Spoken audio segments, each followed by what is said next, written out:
हरे Krishna, welcome. तो हम read कर रहे हैं भगवत गीता का चैप्टर 3 और आज हम नया सेक्शन स्टार्ट करेंगे। तो चैप्टर 3 है कर्म योगा। एक बारी प्रभुपाद प्रणाम मंत्र बोल के हम स्टार्ट करते हैं। नमो विष्णुपादाय कृष्णप्रेष्ठाय भूतले श्रीमद् भक्ति वेदांत स्वामी निति नामिने नमस्ते सरस्वते देवे गौरवाणी प्रचारिणे निर्विशेष शून्यवादी पार्षदेश तारिणे जगद्गुरु शिला प्रभुपाद की जय, शिला गुरुदेव की जय।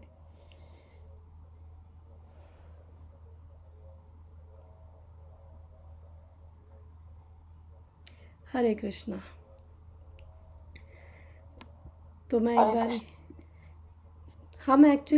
हमने कर लिया है। हम फोर्थ सेक्शन आज स्टार्ट करेंगे। तो मैं थोड़ा सा ओवरव्यू दे देती हूँ क्या चल रहा है इस चैप्टर का। जो ब्रेक डाउन है, टोटल 5 सेक्शंस हैं थर्ड चैप्टर में। तो फर्स्ट 2 वर्सेस थे, उसमें अर्जुन कंफ्यूज था कि कर्म करूँ या संन्यास लूँ। फिर भगवान ने सेकंड सेक्शन जो है 3.3 से 3.9 में भगवान ने उसे निष्काम कर्म योगा करने को कहा। तो निष्काम कर्म योगा क्या है बहुत बारी डिस्कस कर चुके हैं कि जब हम ज्ञान में रहकर जब अपने कर्म करते हैं तो हमें रिज़ल्ट से फिर डिटैचमेंट नहीं होती, बिकॉज़ हम भगवान को सेंटर में रख के कर्म कर रहे हैं और जो भी रिज़ल्ट है वो भगवान को ही ऑफ़र कर रहे हैं। तो निष्काम कर्मा से क्या होता है? Nishkam karma allows the soul to be purified through detached activities. तो जब हम निष्काम कर्म योगा करते हैं तो हमें कर्मों के फल नहीं भोगने पड़ते, बिकॉज़ अदरवाइज़ हम कुछ भी अच्छा कर्म करेंगे तो उसका अच्छा फल भोगेंगे, बुरा कर्म करेंगे बुरा फल भोगेंगे। तो दोनों केसेस में हमें बॉडी लेनी पड़ेगी और फिर इस जन्म मृत्यु की साइकिल में आना पड़ेगा और सफरिंग भोगनी पड़ेगी। और कोई गारंटी नहीं है कि अगर अच्छा कर्म किया है तो नेक्स्ट लाइफ में भी अच्छे ही कर्म करेंगे, कॉन्शियसनेस अच्छी ही रहेगी। तो वो एक कार्मिक बॉन्ड बनता जाएगा। लेकिन जब हम निष्काम कर्म योगा करते हैं तो तब हमें कर्मों के रिएक्शंस नहीं फेस करने पड़ते, बिकॉज हम डिटैच होके कर रहे हैं, भगवान को ऑफर करते हुए कर रहे हैं। अपना हर वर्ल्डली ड्यूटी हम निष्काम कर्म योगा के रूप में कर सकते हैं। तो उससे क्या होता है कि हम इस जन्म और मृत्यु की साइकिल से ही अल्टीमेटली फ्री हो जाते हैं। जस्ट अ सेकेंड, मेरा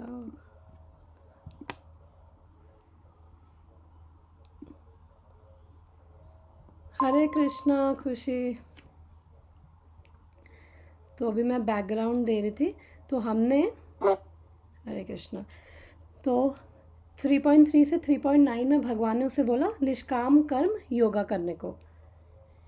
फिर 3.10 से 3.16 में, जो कि थर्ड सेक्शन है, हम लास्ट फ्यू क्लासेस में हमने बहुत डिटेल में कर्म कांडा डिस्कस किया कि कैसे कर्म कांडा करते करते हम कर्म योग तक पहुंच सकते हैं। तो अब यहाँ पे एकदम निष्काम कर्म योग से कर्म कांडा भगवान क्यों डिस्कस कर रहे हैं, एक लेवल नीचे क्यों आ गए हैं? बिकॉज कुछ ऐसे भी लोग होंगे जो नहीं समझते और बहुत अटैच्ड हैं अपनी मटेरियल इच्छाओं से, और वो निष्काम कर्म योगा के लेवल पे नहीं हैं और वो निष्काम कर्म योगा नहीं कर सकते। तो उनके लिए फिर भगवान ने बोला ओके, नो प्रॉब्लम, आपकी अगर इच्छाएं हैं तो आप शास्त्रों को रेफ़र करते हुए आप धार्मिक वे में इच्छाएं पूरी करो। तो उसमें हमने पढ़ा कि भगवान ने बताया कि फिर आपको अपनी इच्छाओं के लिए प्रॉपर इलाबोरेट यज्ञ करने पड़ेंगे और डिफरेंट देवी देवताओं के लिए डिफरेंट यज्ञ होते हैं। फिर आपको देवी देवताओं को प्रसन्न करना पड़ेगा। फिर भगवान ने वो पूरी साइकिल बताई कि जब हम देवी देवताओं को प्रसन्न करेंगे तो वो हमें बेसिक नेसेसिटीज़ देंगे लाइफ की, और फिर उसके बाद उससे हमें प्रॉपर रेंज मिलेंगी, अन्न मिलेगा और वो सब। और जो भी हम शास्त्रों के अनुसार कर रहे हैं, तो जो वेद भी कहाँ से आ रहे हैं वो हमने पढ़ा था, भगवान की ब्रीथिंग से आ रहे हैं। बिकॉज ब्रह्म संहिता में ब्रह्मा जी ने भी कहा है यस्य तस्य सकलेन्द्रियावृत्ति मानती, कि मतलब उस श्लोक में ब्रह्मा जी कह रहे हैं कि भगवान की हर एक इंद्री जो है, हर सेंसेस उनका कोई भी काम कर सकती है। फॉर एग्ज़ाम्पल जैसे हम खाना भगवान को ऑफ़र करते हैं तो वो अपनी आँख से ही देखकर उसको ग्रहण कर सकते हैं। इवन उन्होंने जो ये पूरे मटेरियल वर्ल्ड की क्रिएशन करी है, केवल दृष्टिपात से, केवल देख के इशारा करके उन्होंने पूरा ये सब क्रिएशन मेंटेनेंस सब वही कर रहे हैं। तो भगवान की हर सेंसेस हर काम कर सकती है।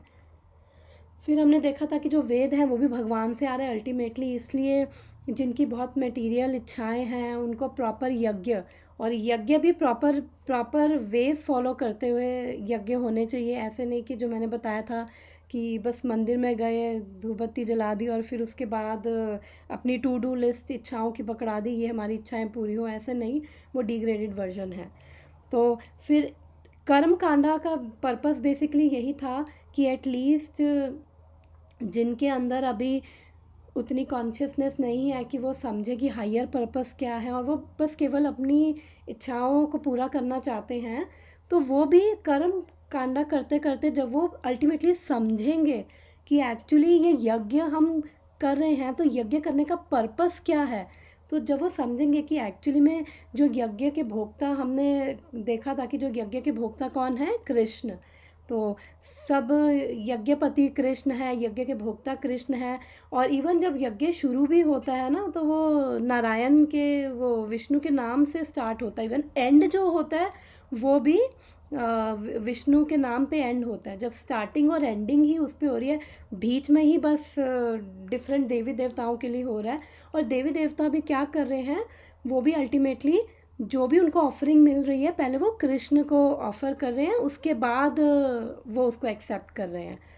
तो फिर जब कोई ऐसे यज्ञ करते करते उसको समझ आएगा कि अल्टीमेटली यज्ञ के जो भोक्ता हैं, यज्ञ के सोर्स केवल कृष्ण हैं, फिर वो धीरे धीरे ऑटोमेटिकली एक लेवल ऊपर कर्म कांड तक पहुंचेगा। तो इसलिए भगवान ने यहाँ पे कर्म कांड के बारे में बताया था। 3.10 से 3.16 बहुत डिटेल में हमने डिस्कस भी किया। तो आज हम फोर्थ सेक्शन स्टार्ट करेंगे, जो है वर्स नंबर 3.17 से 3.35 तक, जिसमें भगवान बता रहे हैं कि अगर आप क्वालिफाइड हो, अगर आप निष्काम कर्मा के लिए क्वालिफाइड हो, तो भी आप कर्म करना मत छोड़ो, because to set an example. तो इसका एक बार मैं दोबारा इसका रीज़न वो बताती हूँ।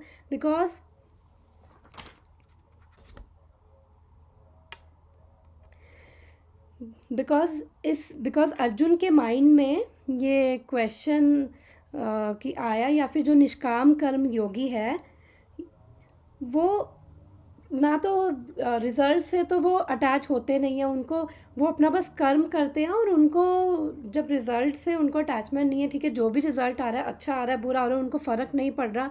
फिर अर्जुन कह रहा है ना तो मुझे स्वर्ग लोक जाना है, जो आपने मुझे मतलब कर्म कांडा में सारा ये बताया, यज्ञ करोगे तो यहाँ स्वर्ग लोक है वो, तो ना तो मुझे स्वर्ग लोक जाना है, ना मुझे कोई मटेरियल बेनिफिट्स चाहिए, ना मुझे वैसे और कुछ चाहिए, और मैं वैसे भी डिटैच हूँ, बिकॉज जो निष्काम कर्म योगी होते हैं वो डिटैच होते हैं।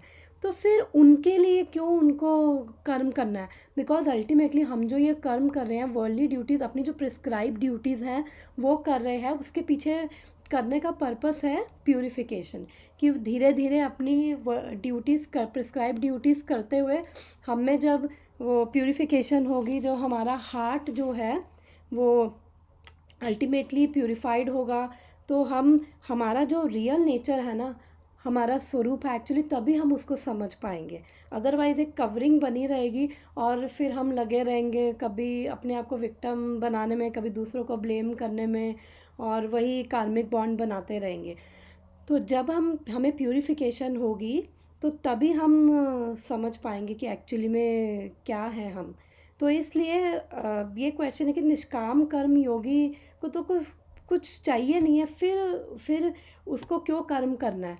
तो इसलिए भगवान ने अब इस सेक्शन में बताएंगे कि इस सेक्शन के भी अलग अलग पार्ट्स हैं, लेकिन मोटा मोटा इसमें भगवान बता रहे हैं कि आपको फिर भी अपने आप अगर ज्ञान योगा के लिए भी क्वालिफाइड हो, आप ज्ञानी हो, तो भी स्टिल आपको कर्म योगा ही करना पड़ेगा ताकि आप दूसरों के लिए एग्जाम्पल सेट कर सको। तो आज हम 17th वर्स से स्टार्ट करेंगे। तो ये छोटा सा मैंने बैकग्राउंड दिया था, अगर किसी को कुछ डाउट हो तो मेरे को अनम्यूट करके पूछ सकते हो। तो हरे कृष्णा। 3:17 यस्त्व आत्मरतिरेव स्याद् आत्मतृप्तश्च मानवा आत्मन्य एव च तस्य कार्यं न विद्यते। डिसाइड करना है किसी को, अदरवाइज फिर मैं अगर करना तो कर सकती हूँ। Yes, sure. यस्त आत्मा रतिरेव स्यात् आत्मा तृप्तश्च मानवा आत्मनि एव च सन्तुष्टः तस्य कार्यं न विद्यते। Thank you. तो ये दो हम आज कर लेंगे, छोटे छोटे वर्सेस हैं पर इनके मीनिंग बहुत डीप हैं। तो ट्रांसलेशन पढ़ती हूँ। But for the one who takes pleasure in the self, whose human life is one of self realisation, who is self satisfied in self only, fully saturated, for him there is no duty. तो एक बारी पहले, इससे पहले श्लोक का मतलब एक बारी देख लेते हैं, फिर मैं हिंदी में भी इसका वो रीड कर लूँगी। तो यहाँ पे भगवान क्या कह रहे हैं, यस्त्व आत्मा रतिर एव स्यात्। आत्मा रतिर का मतलब जो अपने आप में ही प्लेजर फील करता है, one who takes pleasure in one self.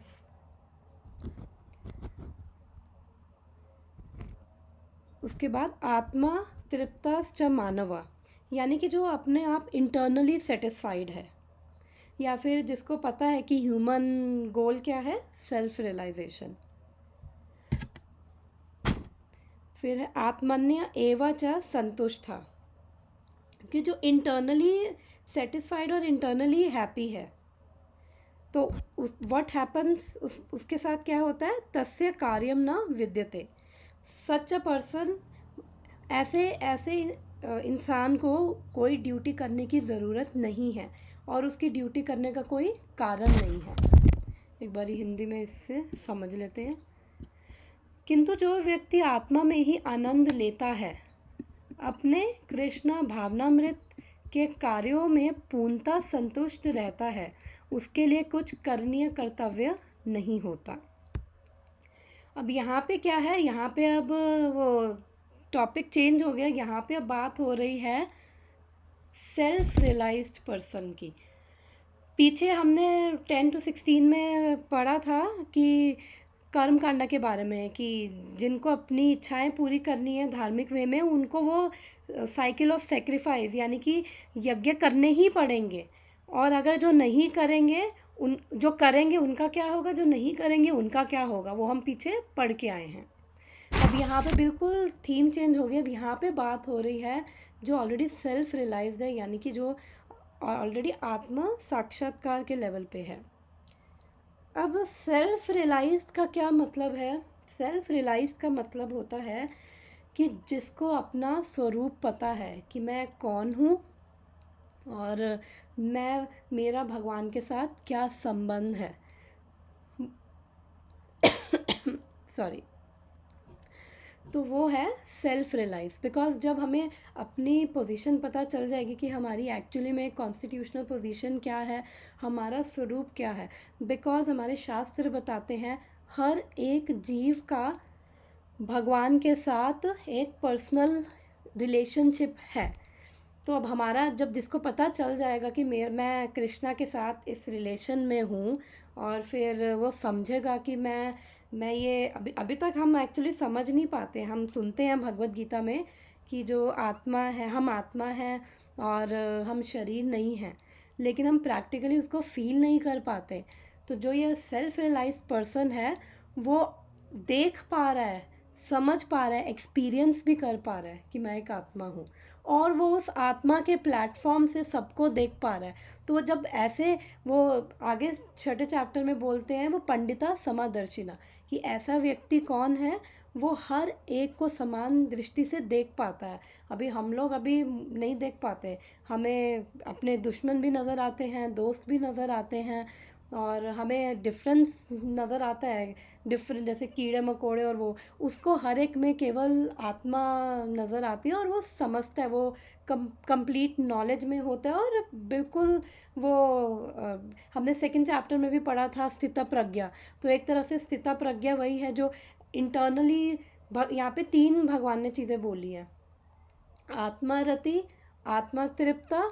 आत्मा तृप्ता होता है कि वो सेल्फ इल्यूमिनेटेड है, उसको पता है कि क्या करना है।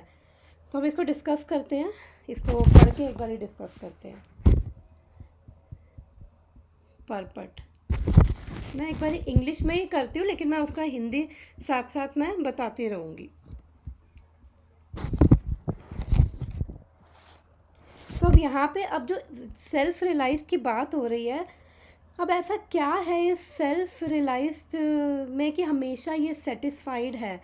तो क्या स्पेशलिटी है कि अब यहाँ पे इस परपट में, क्योंकि अर्जुन पूछ रहा था कि भैया जो निष्काम कर्म योगी है, उसको जब उसको कोई अटैचमेंट नहीं है तो फिर उसको क्यों ड्यूटीज़ करनी है? तो फिर भगवान अभी आगे उसको कंटिन्यू करेंगे, बट भगवान बोल रहे हैं कि अब यहाँ पे भगवान बात कर रहे हैं सेल्फ रियलाइज की। जो सेल्फ रियलाइज्ड है, भगवान कह रहे हैं उसको कोई ड्यूटी करने की ज़रूरत नहीं है। तो यहाँ पे कह रहे हैं a person who is fully Krishna consciousness and is fully satisfied by his acts in Krishna consciousness no longer has any duty to perform, जो अभी हमने ट्रांसलेशन में पढ़ा। Due to his being Krishna conscious all impurity within is instantly cleansed, an effect of many thousands of yajna due to his being Krishna conscious, all impiety within is instantly cleansed, an effect of many thousands of yajna performances. तो यहाँ पे आप प्रभुपाद कह रहे हैं कि जो भी, जब कोई प्रभुपाद यहाँ पे बता रहे हैं सेकंड लाइन में कि जो कृष्णा कॉन्शियस है, जो या कृष्णा कॉन्शियस प्रैक्टिस करता है या फिर भक्ति प्रैक्टिस करता है, तो उसके साथ क्या होता है कि जो प्रभुपाद बोल रहे हैं कि उसको हज़ारों यज्ञ का फल मिल जाता है।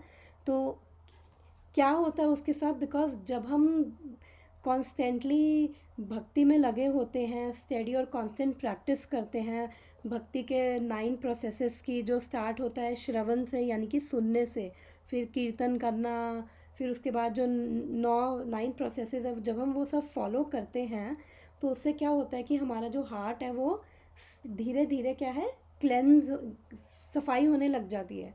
इवन चैतन्य महाप्रभु भी बोलते हैं, जो उन्होंने, चैतन्य महाप्रभु जब आए थे तो उन्होंने केवल 8 शिक्षाएं दी हैं।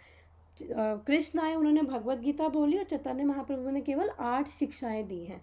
तो जिसमें से एक है चेतो दर्पण मार्जनम, बहुत सबको पता है इस्कॉन में, भव महादावाग्नि निर्वापनम। तो इसका क्या मतलब है चेतो दर्पण मार्जनम का मतलब कि जो हमारा हार्ट है एक मिरर की तरह है, तो उस पर लाइफ टाइम से, बिकॉज़ हम कितने लाइफ टाइम से हम यहीं पर हैं, और उसकी वजह से जो भी हमारे कर्मा है, उनके इम्प्रेशंस हैं सारे, उसकी वजह से वो एक तरह से डस्ट की तरह से वो हार्ट पे बैठ गए हैं। तो जब हम भक्ति में लगते हैं, चैंटिंग करते हैं, तो उससे क्या होता है, हमारा जो हार्ट है वो क्लीन होने लग जाता है। जब एक शीशे के ऊपर इतनी डस्ट होगी तो हम अपना एक्चुअली में चेहरा नहीं देख सकते, लेकिन जब वो हम उसको साफ़ कर देते हैं तो हम अपना फेस उसके अंदर अच्छे से देख सकते हैं। उसका मतलब ये, जब हमारा हार्ट क्लेंज होगा तो हमें अपना एक्चुअली स्वरूप, जो हमारा रियल कॉन्स्टिट्यूशनल पोजीशन है, तभी एक्चुअली वो हमें पता चलेगी, और तभी हम फील कर पाएंगे कि एक्चुअली में हम जो है एक सोल है। तो जब हार्ट क्लीन हो जाता है तो उसका मतलब यही है कि जो हज़ारों हज़ारों यज्ञ का जो फल है वो एक तरह से वो हमें मिल गया। अब नेक्स्ट प्रभुपाद बोल रहे हैं, bye such clearing of consciousness one becomes fully confident of his eternal position in relationship with the supreme. तो जैसे कि मैंने बताया कि जब हम हमारा हार्ट कंटामिनेटेड होता है, बिकॉज काफ़ी चीज़ें हैं जो हमारे अंदर चल रही होती हैं, तो प्रभुपाद यहाँ पे कह रहे हैं कि जब हमारा हार्ट क्लीन होगा तो हमें अपना एटर्नल पोजीशन, यानी कि जो हमारा सनातन, जो हमारा एक स्वरूप है, सनातन स्वरूप है, जो भगवान के साथ हमारा एक्चुअली में रियल रिलेशनशिप है, वो हमारा हमें पता चलेगा, वो मैनिफेस्ट होता है फिर। और अदरवाइज़ क्या होता है कि हम लोग अपने बारे में, बिकॉज हमें अभी नहीं पता, तो हम लोग क्या करते हैं, हम अपने ही बारे में, अपना ही सेल्फ इंटरेस्ट के बारे में सोचते हैं, कैसे हम अपनी इंजॉयमेंट करें, कैसे हम वो काम करेंगे जिससे हमारे इवन कई सेल्फिश डिज़ायर्स पूरी हों। हम ऐसे में दूसरों को एक्सप्लॉइट भी करते हैं, कई बार हमें पता भी नहीं, हमें अवेयरनेस भी नहीं होती, हमें लगता है कि हम चीज़ें डिज़र्व करते हैं और दूसरे लोग हमारी नीड पूरी करने के लिए यहाँ पे आए हैं, चाहे वो हमारे बड़े क्लोज़ रिलेशनशिप में हो। तो हमें लगता है कि चाहे वो हमारे छोटे हों चाहे बड़े हों, तो हम बेसिकली उनको कंट्रोल करना चाहते हैं और हम चाहते हैं कि जैसे हम कहें वो वैसा बिहेव करें, हम उनको एक्सप्लॉइट भी करते हैं, कभी इमोशनल ब्लैकमेल, तो हम वो सारा एक कार्मिक बॉन्डेज बनाते जाते हैं। उस निकलने की बजाय एक तरह से एक पूरा जाल सा होता है जिसमें हम बस अंदर ही अंदर हम घुसते ही जाते हैं।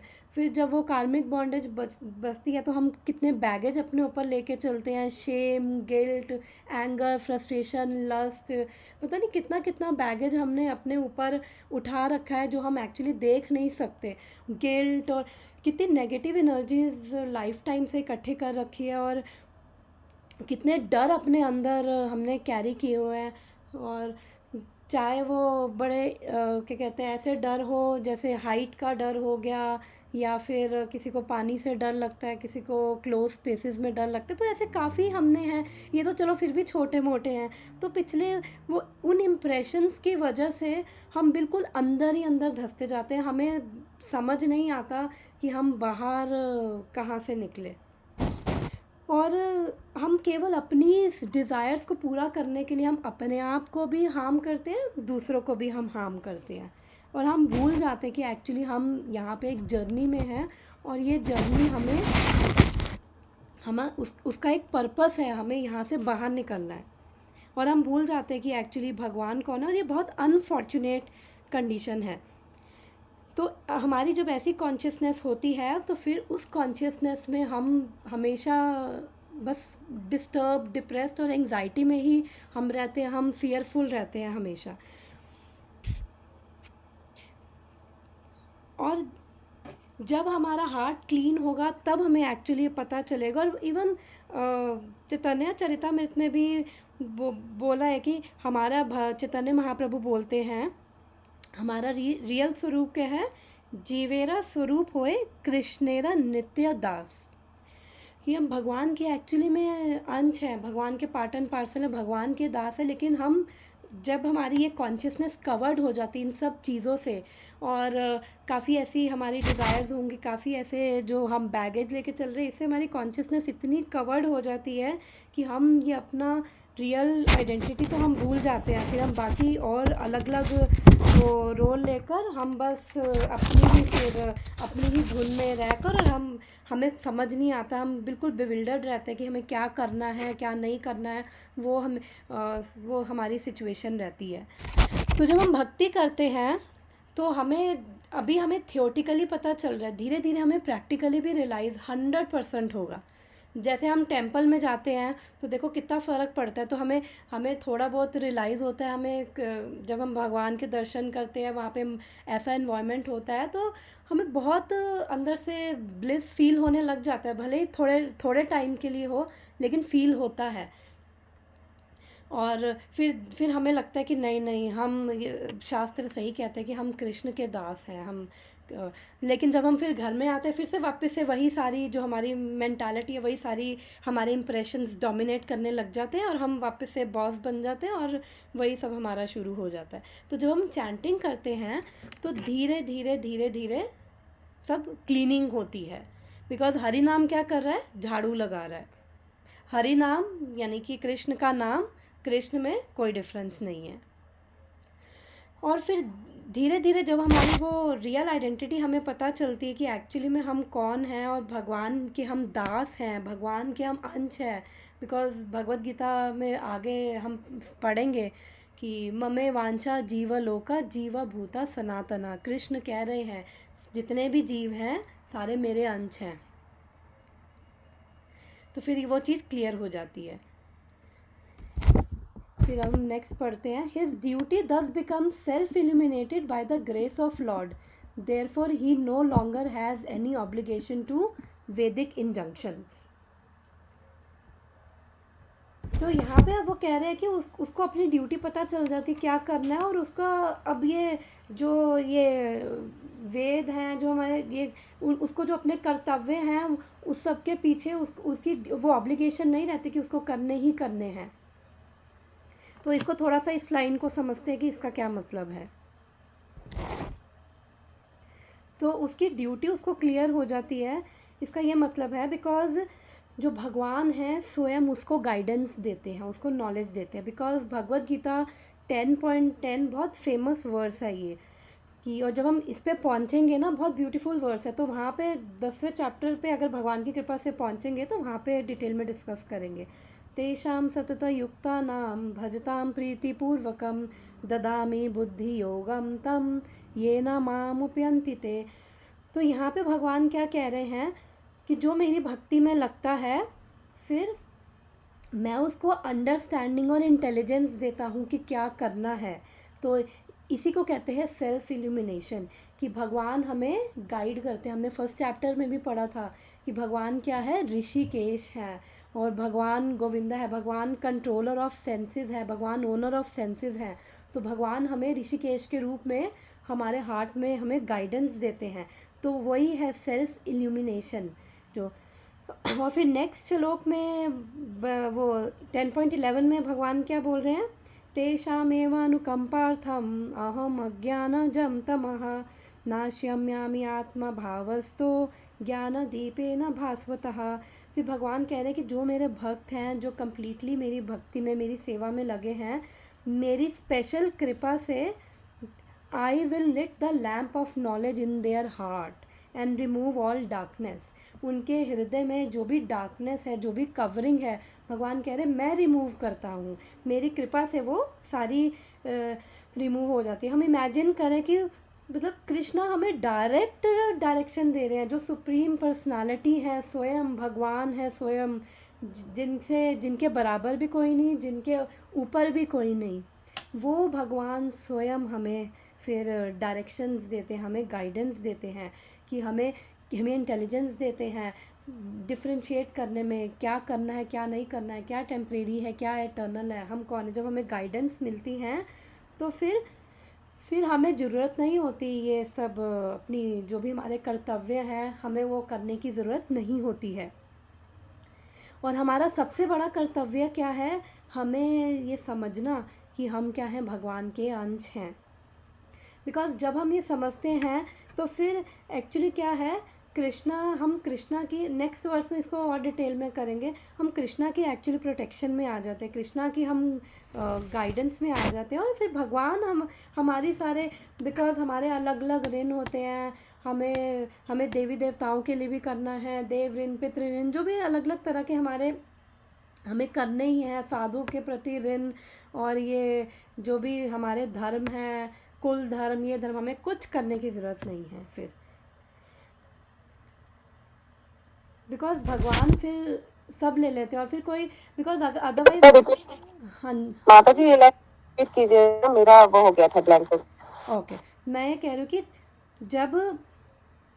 जब हम भगवान की प्रोटेक्शन में आते हैं, भगवान के संरक्षण में आते हैं, तो फिर हमें हमारे कोई कर्तव्य करने की ज़रूरत नहीं है, बिकॉज फिर भगवान सब कुछ वो ध्यान रख लेते हैं। ना कोई हमें किसी के देव ऋण, पितृ ऋण, साधु ऋण, ना दूसरे लिविंग एंटिटीज़ के प्रति हमें कोई ऋण चुकाने की ज़रूरत नहीं, ना कुल धर्म, ना ये धर्म वो धर्म, हमें कुछ करने की ज़रूरत नहीं है। बिकॉज फिर वो भगवान सबका ध्यान रख लेते हैं और हम सबसे फ्री हो जाते हैं। जो ये स्थित जो यहाँ पे बोल रहे हैं, जो आत्म तृप्त, आत्म संतुष्ट है, तो ऐसे लोग जो होते हैं उनको कुछ करने की ज़रूरत नहीं होती, बिकॉज डायरेक्ट भगवान की प्रोटेक्शन में है। तो जब हम जितना भक्ति में होता है, यहाँ पे लास्ट लाइन भी पढ़ लेती हूँ। Such a Krishna conscious person is no longer interested in material activities and no longer takes pleasure in material arrangements like wine, women and similar infatuations. Because वो प्रभुपाद कह रहे हैं कि ऐसे जो कृष्ण भक्त हैं, फिर जो ऐसी भक्ति में, जो भगवान की भक्ति में हैं, फिर उनको किसी भी मटेरियल एक्टिविटीज़ में इंटरेस्ट नहीं रहता। अब सोचो ना, जब हमें पता ही चल गया, बिकॉज हमारा संबंध भगवान से है और हम इस लाइफ में आए इसलिए हैं कि हम इस संबंध को जाने और वापस जहाँ से आए हैं अपने धाम वहाँ जाएं। बिकॉज ये मटेरियल वर्ल्ड तो एक जेल की तरह है और जेल में हमेशा थोड़ी आधी से भी कम जनता होती है और बाकी जनता फ्री होती है। जैसे भी हम देखेंगे, हमारे भी अगर सिटीज़ हैं और जेल हैं, तो जेल में जो जनता है वो बहुत कम है और बाकी जो जनता फ्री घूम रही है वो ज़्यादा है। तो ऐसे ही जो हम ये मटेरियल वर्ल्ड है, एक तरह से जेल है, ताकि हम रिफॉर्म होके वापस जाएं जहाँ से आए हैं, भगवान के धाम से आए हैं, और उस रिलेशनशिप में हम वापस जो हमारा परफेक्ट रिलेशनशिप है, हम वापस उसको अटेन करें।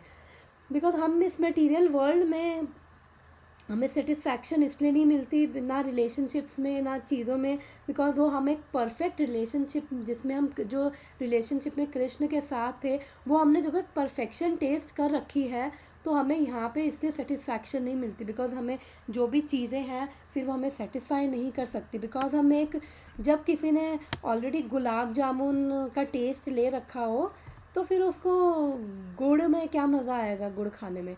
तो ऐसे ही जब हमें हाईएस्ट हम वो टेस्ट है हमारे अंदर और हम उसी को ही इस मटेरियल वर्ल्ड में ढूंढ रहे हैं, उसी परफेक्शन को इस मटेरियल वर्ल्ड में इन इम्परफेक्शंस में ढूंढ रहे हैं, इसलिए हम परेशान होते हैं। तो यहाँ पे प्रभुपाद कह रहे हैं कि ऐसे कृष्णा कॉन्शियस पर्सन को एक तो मटेरियल चीज़ों में टेस्ट नहीं रहेगा, क्योंकि जब हायर टेस्ट आ गया, जो हमने सेकंड चैप्टर में भी पढ़ा था ना, विषय विनिवर्तन्ते निराहारस्य देहिना, कि जब हायर टेस्ट आ जाएगा, हायर स्पिरिचुअल एक्सपीरियंस होगा, तो फिर ये मटेरियल चीज़ें अपने आप इनका जो टेस्ट है चला जाएगा, क्योंकि वो एक्सपीरियंस जो हमें फ़ील होगा उसमें केवल हमें ब्लिस की फीलिंग होगी। तो अपने आप ये फिर लोअर टेस्ट चले जाएंगे। जितना जो ज़्यादा भक्ति में होता है ना, वो उतना ज़्यादा पीसफुल है। जितना जो ज़्यादा भक्ति में एडवांस है, वो ज़्यादा पीसफुल है, और उसके बाहर जो भी सिचुएशन हो, उसका हार्ट में अंदर जो है पीस है, बहुत पीसफुल फील करता है। और फिर मटेरियल अपने आप, जितना ज़्यादा जिसकी भक्ति होगी उतनी उसको ये मटेरियल चीज़ों में ना उसको अट्रैक्ट करेंगी, ना उसको फ़र्क पड़ेगा। बिकॉज हम लोग को बहुत ज़्यादा बाहर की अट्रैक्शंस अभी बहुत अट्रैक्ट करती हैं, लेकिन जो जितना ज़्यादा अंदर भक्ति में घुसेगा, तो फिर उसको ये चीज़ों से फ़र्क नहीं पड़ेगा और वो अट्रैक्ट भी नहीं होगा उससे। और हम भी देख सकते हैं, जैसे हमने पहले, हमें छोटा सा एग्जांपल तो यही है कि पहले हम छोटा सा प्याज लहसुन का ही एग्जांपल अगर ले लें, तो पहले सभी खाते थे प्याज लहसुन, लेकिन शुरू में बहुत बड़ा पहाड़ लगता था, अरे प्याज लहसुन नहीं खाना। क्योंकि जब मैं आई थी, थोड़ा मैंने जब वो किया ज्वाइन, मैंने तो साफ बोला था मैं प्याज लहसुन नहीं छोड़ूंगी। तो उन्होंने, प्रभु जी ने जो मुझे फ़र्स्ट टाइम मिले थे, उन्होंने कहा हाँ मत छोड़ो, कोई बात नहीं। और मतलब अब हम जितना आगे बढ़ते हैं, तो हमें देखते हैं प्याज लहसुन से फ़र्क ही नहीं पड़ता है एक्चुअली। जो उस टाइम पे एक पहाड़ लग रहा था, अब इस टाइम पे वो चीज़ मैटर ही नहीं करती है। अब प्याज लहसुन की कितनी भी वो डिशेज आए, बदबू आती है उसके अंदर से, बिकॉज वो टेस्ट जा चुका है। तो वही है, ऐसी इसी से हम समझ सकते हैं। ऐसे ही जब हम भक्ति में होंगे तो हमें वो हायर स्पिरिचुअल जो फील होता है, एक्सपीरियंस, उससे अपने आप ये जो अटैचमेंट्स हैं, नेगेटिव अटैचमेंट, सटल अटैचमेंट, जिनको हमें पता भी नहीं, हमारे हमारे इतनी हम सटल अटैचमेंट्स हैं हमारे अंदर चीज़ों को लेकर, जो अपने आप चली जाएंगी, पता भी नहीं चलेगा। तो और भगवान भी बड़ी कॉन्फिडेंस से बोलते हैं कि मेरी शरण में आओ, बिकॉज इसको हम नेक्स्ट में डिस्कस करते हैं। और इसलिए जो जो शास्त्रों को फिर नहीं रेफ़र करेगा, फिर उसके बाद वो बिविल्डर्ड रहेगा, पजल रहेगा, कंफ्यूज रहेगा, उसको क्या करना है। और फिर वही सब प्रॉब्लम्स। तो हम आज नेक्स्ट वीक ख़त्म कर लेते हैं। ये भी छोटा सा है, बहुत छोटा सा है, पर इसका भी बहुत अच्छा मीनिंग है, बहुत डीप मीनिंग है। नैव तस्य कृतेनार्थो न कृते नेह कश्चन न चास्य सर्वभूतेषु कश्चिद् अर्थव्यपाश्रयः। डिसाइड करना है।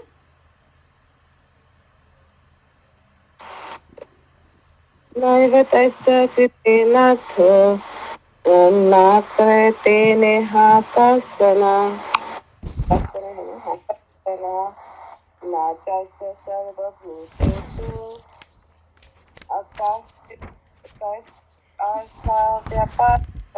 अर्थव्यपाश्रयः।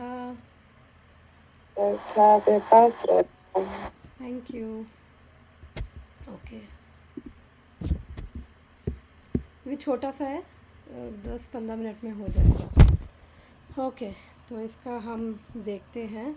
तो जो हमने अभी पिछले श्लोक में पढ़ा था कि अभी सेल्फ रियलाइज्ड के बारे में हम पढ़ रहे थे, भगवान बता रहे कि जो ऐसे सेल्फ रियलाइज्ड 3:17 में बताया, जो खुद आत्म तृप्त, आत्म संतुष्ट हैं, तो वो इंटरनली सेटिस्फाइड है, उनको बाहर की किसी चीज़ पे डिपेंड होने की ज़रूरत नहीं है अपनी खुशी के लिए। बिकॉज अभी हम लोग अल्टीमेटली हर चीज़ में हैप्पीनेस ढूंढ रहे हैं। तो हम हर चीज़ में दूसरों पे डिपेंडेंट है, लोगों पे डिपेंडेंट हैं, अपने रिलेशनशिप्स के लिए चीज़ों पे डिपेंडेंट हैं। तो हम बाहरी चीज़ों पे जब हमें डिस्टर्बेंस होती है, हम कभी म्यूज़िक सुन लेंगे, टीवी देख लेंगे, गप्पे मार लेंगे। तो हमें कुछ बाहर की चीज़ चाहिए होती है अपने आप को अंदर, जो रेस्टलेसनेस होती है उसको शांत करने के लिए। लेकिन अभी भगवान ने बताया कि जो ये सेल्फ रियलाइज्ड है, जो आत्म तृप्त, आत्म संतुष्ट है और सेल्फ इल्यूमिनेटेड है, उसको इन सब चीज़ों की, बाहरी चीज़ों की ज़रूरत नहीं है। तो यही थीम अब इसी में कंटिन्यू हो रही है और भगवान इसे थोड़ा सा और ऐड कर रहे हैं।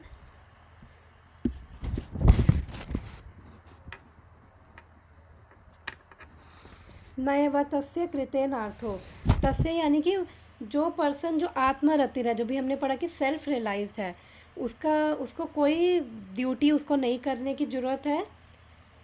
और उसके बाद नेक्स्ट लाइन क्या है, ना कृते नेहा कश्चना। इसका मतलब, और उसके पास कोई कारण भी नहीं है कि कोई उसकी ड्यूटी करने का। तो वो ड्यूटी करे ना करे, अपनी जो उसके कर्तव्य हैं, जो उसको करे ना करे, प्रिस्क्राइब ड्यूटीज करे ना करे, वो बराबर हैं। ना चस्य सर्वभूतेषु, अर्था कश्चित अर्था विपाशरा। तो बिकॉज वो ऐसा पर्सन दूसरों पे डिपेंडेंट नहीं है, इवन इस वर्ल्ड के क्या देवी देवताओं पे भी डिपेंडेंट नहीं है। हिंदी और इंग्लिश में एक बार इसका ट्रांसलेशन पढ़ती हूँ। A self realised man has no purpose to fulfil in discharge of his prescribed duties, nor he has any reason to perform such work, nor he has any need to depend on any other living being. Hindi में translation पढ़ते हैं। स्वरूप सिद्ध व्यक्ति के लिए ना तो नियत कर्म करने की आवश्यकता रह जाती है, ना ऐसे कर्म, ना कोई ऐसा कारण ही रहता है, उसे अन्य किसी जीव पर निर्भर रहने की आवश्यकता नहीं रह जाती। 3 लाइन का परपट है, पर बहुत डीप मीनिंग है इसका। तो यहाँ पे अब वो कह रहे हैं, वही कंटिन्यू कर रहे हैं जो 17 में हमने पढ़ा। भगवान वही कंटिन्यू कर रहे हैं कि जो सेल्फ रियलाइज्ड है, उसको कोई ज़रूरत नहीं है अपने कुल धर्म, अपने मनोधर्म, राष्ट्र धर्म, देवी देवताओं को प्रसन्न करना, पितरों को प्रसन्न करना, उसको कोई ज़रूरत नहीं है किसी, बिकॉज वो किसी पे डिपेंडेंट नहीं है. Nor he has any reason to perform such work. ठीक है, तो हम इसको समझते हैं पट पढ़ने के साथ. तो पहली 2 लाइन तो हमने पढ़ ली कि उसको कोई भी कर्तव्य नहीं है, ना ही वो कोई कर्तव्य करने का उसके पास कोई कारण है. हम इसको क्या कहते हैं, इनको हम नेक्स्ट फ्यू वर्सेस में इलेबोरेटली इन 2 लाइन्स के बारे में पढ़ेंगे. तो अभी हम फोकस करते हैं लास्ट की 2 लाइनों पे. ना चास्य सर्वभूतेषु कश्चित् अर्थ व्यपाश्रयः.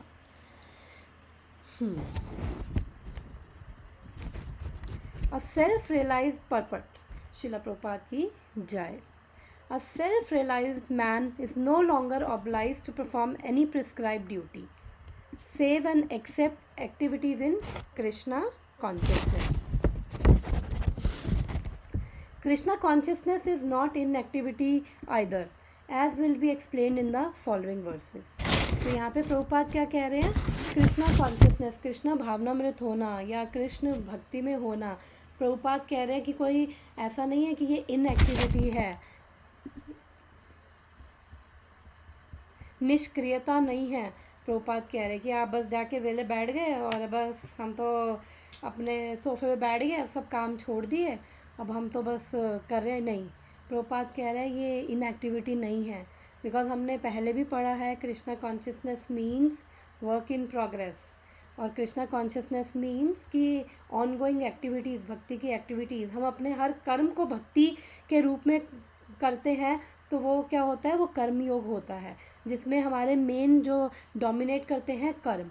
शुद्ध भक्ति नहीं है, लेकिन वो शुद्ध भक्ति तक हमें ले जाने वाला है, वो एक सीढ़ियाँ हमें चढ़ा रहा है. हम कर्म योग करते करते, निष्काम कर्म योग करते करते हम शुद्ध भक्ति तक पहुंच जाएंगे. तो वो तो हमारी जब कर्म डोमिनेट करते हैं, तो वो हमारी जो भक्ति होती है, तो वो हमारी भक्ति फिर निष्काम कर्म, सॉरी वो पहले लाइन बोली थी वो ठीक थी, मैं कंफ्यूज होगी. ओके, हम आगे करते हैं. अब यहाँ पे प्रभुपाद बोल रहे हैं लास्ट 2 लाइनें. A Krishna conscious man does not take shelter of any person, man और demigod. Whatever he does in Krishna consciousness is sufficient in discharging his obligation. Krishna भावनामृत में वो जो भी करता है कर्तव्य संपादन के लिए प्राप्त है, इससे ज़्यादा उसे कुछ करने की ज़रूरत नहीं है. यहाँ पे भगवान का मतलब ये है. तो अब समझते हैं. यहाँ पे कह रहे हैं कि प्रभुपाद कह रहे हैं कि उसको किसी पर्सन में शेल्टर लेने की ज़रूरत नहीं है, चाहे वो इंसान हो चाहे वो देवता हो. तो इसका क्या मतलब समझ आता है कि कोई किसी में शेल्टर लेने की उसको ज़रूरत नहीं है. हम शेल्टर लेते हैं क्या लोगों में, देवताओं में या किसी में. तो यहाँ पे मतलब क्या है कि एक्चुअली इस वर्ल्ड में कोई परमानेंट शेल्टर नहीं है, परमानेंट आश्रय नहीं है, और डिवोटीज़ जो भक्त हैं ये समझते हैं. अब अगर हम देखें तो अगर एक बच्चा भी है तो वो अपने पेरेंट्स के आश्रय में रहता है, पेरेंट्स के शेल्टर में रहता है. कब तक रहता है, या स्कूल डेज तक, या फिर जब तक कॉलेज जा रहा है, बिकॉज वो अपनी बेसिक नीड्स के लिए पेरेंट्स पे डिपेंडेंट है. तो वो भी अगर हम देखें तो वो भी उसका परमानेंट शेल्टर नहीं है, बिकॉज एक लेवल के बाद फिर वो अपना इंडिपेंडेंट है. और पेरेंट्स भी कोई एटर्नल तो है नहीं, हर एक की साथ उसकी एक्सपायरी डेट है, तो हर कोई शरीर छोड़ के जाएगा, और प्रॉबिलिटी ज़्यादा होती है कि जो वृद्ध हैं वो पहले जाएंगे. तो इसलिए वो भी परमानेंट शेल्टर नहीं है. चाहे हम किसी भी रिलेशनशिप में देख लें, हस्बैंड वाइफ में देख लें, वो कोई भी जो रिलेशनशिप है परमानेंट शेल्टर नहीं दे सकता. इवन जो द्रौपदी थी, अगर हम देखें महाभारत से, उसके तो 5 पति, और 5 पति एक से एक बढ़कर पावरफुल, और उनके जैसे उस टाइम पे वर्ल्ड में नहीं थे. वो उसको शेल्टर नहीं दे पाए, वो द्रौपदी को नहीं बचा पाए. तो फिर बाकी नॉर्मल इंसानों की तो फिर गिनती नहीं आती. तो थ्रू आउट लाइफ हम अपने आश्रय अलग अलग चीज़ों में लेते रहते हैं। कभी हम अपनी ब्यूटी में लेते हैं, कभी हमारी जो बॉडीली स्ट्रेंथ है उसमें लेते हैं, और कभी पैसे में। और हम देखते हैं हम जब भी हम कोई सिचुएशन आती है लाइफ की, हम उसको डील करते हैं, तो हमें हमेशा ये चेक करना चाहिए हमारा शेल्टर कहाँ जा रहा है।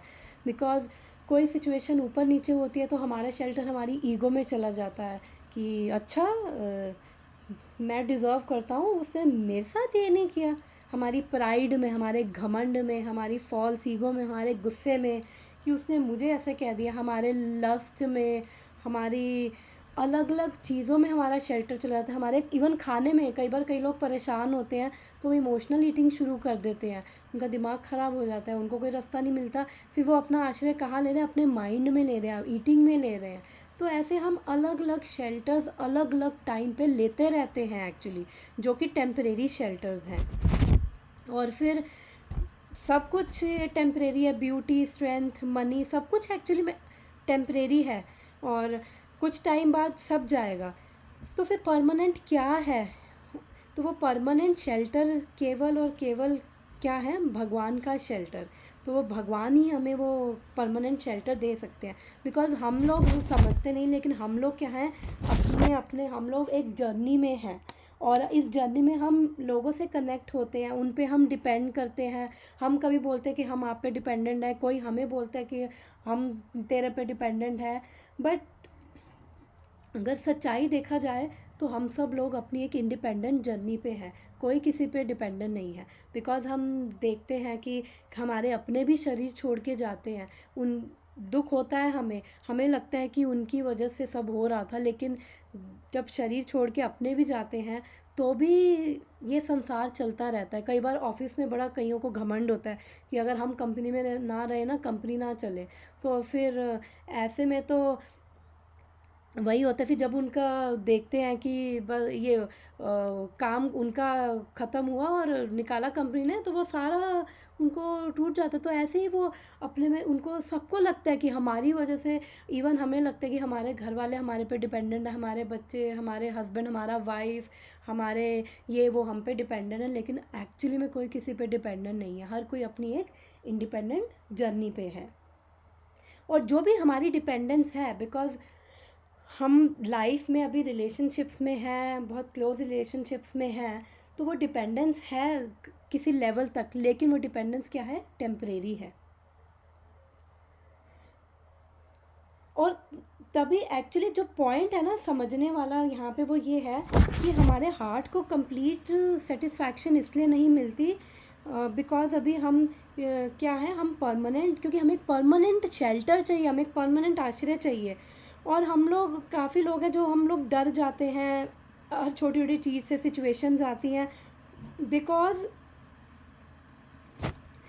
जब हम टेम्परेरी पे डिपेंडेंट होते हैं, और बिकॉज़ हम क्या है, हम टेम्परेरी में अपना परमानेंट शेल्टर अपना ढूंढ रहे होते हैं, तो उस वजह से भी हमारे अंदर डर और वो सब चीज़ें होती है। बिकॉज़ हम अपना परमानेंट शेल्टर कहाँ ढूंढ रहे हैं? ओके, 10 मिनट्स रह गए हमारी, घंटी बज गई, गूगल मीट की घंटी बज गई। 10 मिनट, कोई बात नहीं, हम ख़त्म कर दूँगी मैं।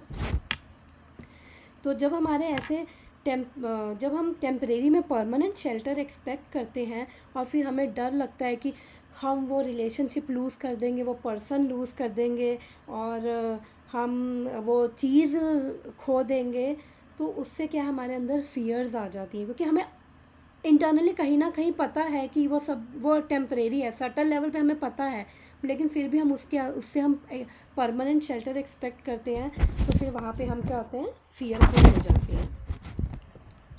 तो अब क्योंकि बिकॉज ईशोपनिषद में भी ये बोला गया है एक्चुअली में कि ओम पूर्णमदा पूर्णमिदम पूर्णात् पूर्णमुदच्यते पूर्णस्य पूर्णमादाय पूर्णम एव वशिष्यते, कि जो हम लोग क्या है, हम अपने आप में, हम जो भगवान है, पहले सबसे पहले तो भगवान है वो कंप्लीट परफेक्ट है और कंप्लीट होल है, और हम लोग भी अपने आप में कंप्लीट परफेक्ट और होल है, बिकॉज हम भगवान के अंश हैं, हम भगवान से आए हैं, लेकिन हम उसको फील नहीं कर पाते हैं,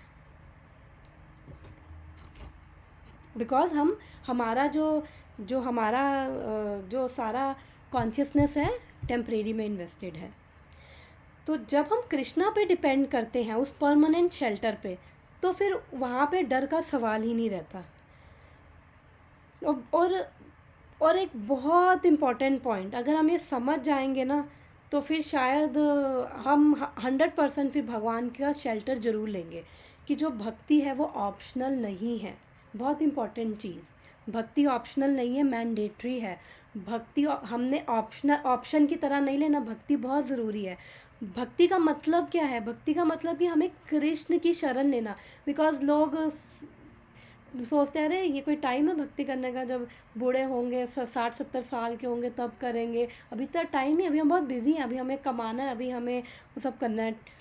तो बिज़ी है समझते हैं, लेकिन जब तक हम बैलेंस नहीं करेंगे और जब तक हमें अपनी दोनों ड्यूटी स्पिरिचुअल और मटेरियल, हमें जब तक हम बैलेंस नहीं करेंगे ना, और हम भक्ति को जब तक प्रायोरिटी नहीं देंगे, हमारे अंदर इच्छा नहीं होगी तो हम प्रायोरिटी नहीं देंगे, तो तब तक हम इसी साइकिल में फंसे रहेंगे। भक्ति का मतलब है केवल कृष्ण की शरण लेना। और भगवान बड़े कॉन्फिडेंटली कह रहे हैं, सर्वधर्मान् परित्यज्य मामेकं शरणं व्रज अहम त्वं सर्व पापेभ्यो मोक्षयिष्यामि मा शुचः। भगवान कह रहे हैं कॉन्फिडेंस से कि मेरी शरण में आओ, मैं तुम्हें सब पापों से मुक्त करूँगा। फिर एंड में कह रहे हैं, do not fear Arjun, do not hesitate, मत डरो, हेजिटेट मत करो, क्योंकि भगवान परमानेंट है, उनको पता है कि वही परमानेंट शेल्टर दे सकते हैं, इसलिए वो इतने कॉन्फिडेंस से कह रहे हैं। और मेरी बिकॉज हम सब लोग अभी जो भी हमारी प्रेजेंट कंडीशन है, हमारे पास एक बॉडी है, हमारे पास सफरिंग्स हैं, हम 3 भौतिक तापों से गुजर रहे हैं, वो इसलिए गुजर रहे हैं because of our sinful reactions, इस कार्मिक रिएक्शन की वजह से। और भगवान कह रहे हैं मेरी शरण में आओ, मैं 100% चाहे कितने भी वो पहाड़ जितने सिंफुल रिएक्शंस हो, मैं उसे फ्री कर दूँगा। मैं एक बार टाइम देख लूँ, 7 मिनट है भगवान की कृपा से। तो भगवान कह रहे हैं मैं उससे फ्री कर दूँगा, हाँ, कितने भी पहाड़ जैसे, बिकॉज हम लोग इस मटेरियल वर्ल्ड में पता नहीं कितने ब्रह्मा के डेज से, पता नहीं कितने ब्रह्मा की लाइफ टाइम से हैं।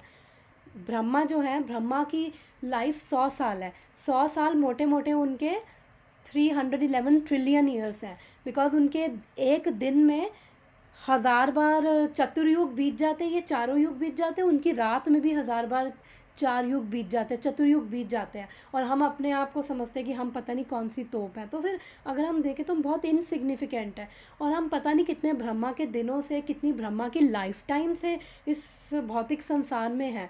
तो हमें जब तक हम भगवान का शरण नहीं लेंगे ना, यहाँ से हम नहीं निकल पाएंगे। हम अभी नहीं तो अगर अभी नहीं करेंगे, हम सीरियस होंगे, तो हम अगले, जब भी सीरियस होंगे, अगले 50, 100, 1000, 2000, 1 करोड़, 2 करोड़, 1 ट्रिलियन, 2 ट्रिलियन, जितने भी जन्मों के बाद जब हम फाइनली कृष्ण की शरण ले लेंगे ना, तो हमें एक्चुअली करनी भक्ति ही है, और हमें यहाँ से निकलना है। तो हमें इसलिए अपना जो है भक्ति को, अपनी ड्यूटीज़ को ऐसे करना है कि वो भी हमारी, जो भी हमारी वर्ल्डली ड्यूटीज़ ऑब्वियसली हमें करनी है, उसको इग्नोर नहीं करना है। भक्ति का मतलब ये नहीं कि बस आप बैठ गए और वो करना, बिकॉज जब तक हम प्योर ये जो सेल्फ रियलाइज़ की बात करें, जब तक हम वो पूरा सेल्फ रियलाइज़ नहीं होते, तब तक हमें अपनी ड्यूटीज़ करनी है। इनको करने की ज़रूरत नहीं है। फिर आगे भगवान कहेंगे कि ये भी क्यों कर रहे हैं ड्यूटीज़, आगे भगवान कहेंगे just to set an example. तो फिर मैं वही कह रही थी। और इवन भगवान तो 9:22 में अनन्या चिंतयन्तो माम ये जना परुपासते तेषां नित्ययुक्ता क्या था, नित्यभियुक्ता नाम योगक्षेमम वहामयम, हाँ ये था। भगवान इसमें साफ कह रहे हैं कि जो अनन्य भाव से मेरे दिव्य रूप को ध्यान करता है, निरंतर मेरी भक्ति करता है, उसकी सारी आवश्यकताओं को मैं पूरा करता हूँ, और जो उसके पास है उसकी मैं रक्षा करता हूँ। भगवान कह रहे हैं, भगवान तो सारी गारंटी ले रहे हैं कि बस उनकी शरण में आओ। भगवान कह रहे हैं जो तुम्हारी नीड्स है सारी मैं पूरी करूँगा, और जो तुम्हारे पास है मैं उसको प्रिजर्व करूँगा, मैं उसको, उसकी रक्षा करूँगा, जो है उसकी रक्षा करूँगा, जो नहीं है उसको मैं पूरा करूँगा।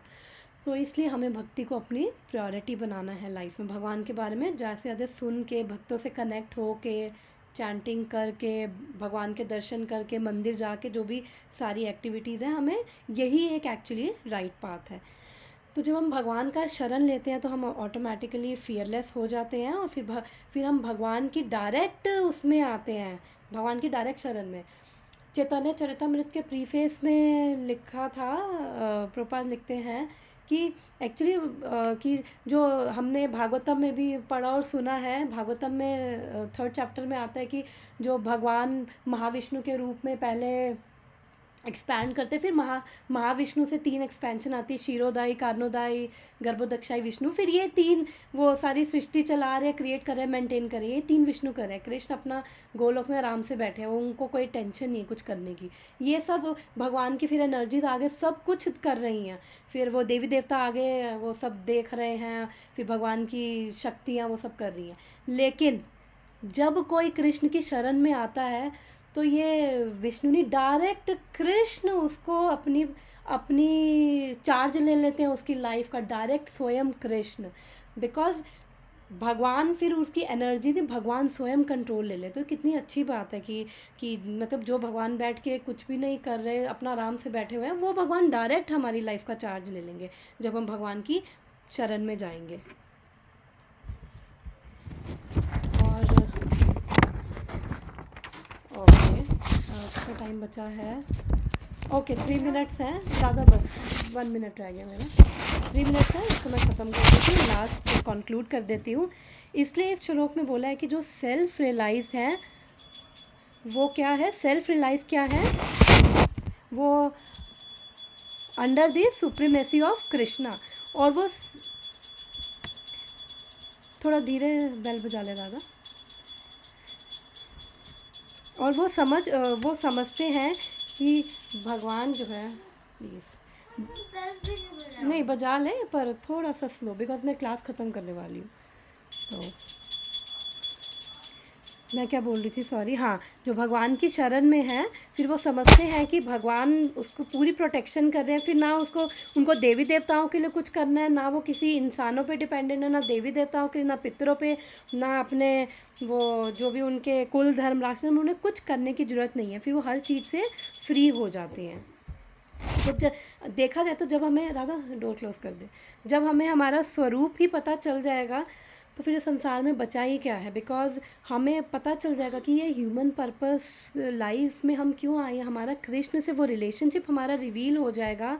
तो फिर हमें ड्यूटीज़ करने की ज़रूरत ही नहीं है। बिकॉज ड्यूटीज़ हम इसलिए कर रहे हैं ताकि हमारी प्यूरिफिकेशन हो, और जब प्यूरिफिकेशन होगी और भक्ति से जब हमारा स्वरूप पता चलेगा, चाहे हम इस संसार में क्यों ना बैठे हो, हम इस मटेरियल वर्ल्ड में बैठ के भी हम एक्चुअली भगवान के धाम में बैठे होने के बराबर हैं। बिकॉज हमारी कॉन्शियसनेस वो हो जाएगी, हमें फ़र्क नहीं पड़ेगा। इवन हम नरक में भी बैठे हो ना, तो वहाँ पे भी हम वो भी भगवान का धाम ही बना देंगे। और फिर ऐसे लोगों को कोई ड्यूटीज़ करने की ज़रूरत नहीं है, क्योंकि उनके अंदर ऑलरेडी प्यूरिफिकेशन है। हम लोगों को फिर जो नहीं है उनको करने की ज़रूरत है ड्यूटीज़ अपनी। तो मैं एक बार ये प्रेजेंटेशन ख़त्म करती हूँ। लास्ट एक चलो कॉल ख़त्म होने वाली है, वो एक भगवान का एक डिवोटी का पास टाइम था, फिर वो मैं नेक्स्ट टाइम बता दूँगी कि चलो थैंक यू सो मच। अगर किसी का कोई क्वेश्चन है तो फिर नेक्स्ट टाइम।